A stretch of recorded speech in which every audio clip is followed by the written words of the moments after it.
শুক্রবার ছুটির দিনে ক্রেতাদের ভিড় দেখা গেছে রাজধানীর বিপণী বিতানগুলোতে। বাহারি রং আর ডিজাইনের কাপড়ের পসরা নিয়ে বসেছে দোকানিরা। ঘুরে ঘুরে নিজেদের পছন্দের জিনিসপত্র কিনছেন ক্রেতারা।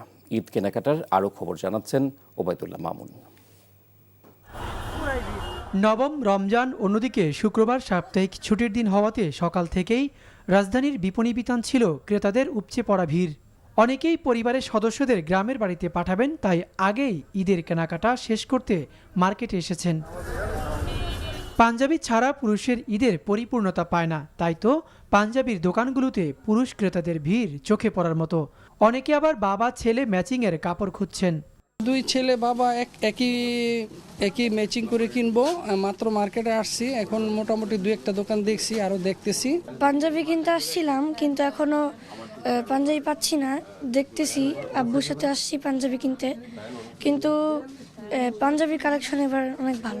ঈদকে কেন্দ্র করে বিক্রেতারাও নানা ডিজাইনের আর রঙের পাঞ্জাবি নিয়ে এসেছেন। তবে সামনে বেচাকেনা আরও বাড়বে বলে মনে করছেন তারা। মাসের শেষের দিকে সবাই এখনো স্যালারি ট্যালারি ওইভাবে পাওয়া হয়নি, তো আমরা আশাবাদী যে বেচা কিনা আরো সুন্দরভাবে হবে।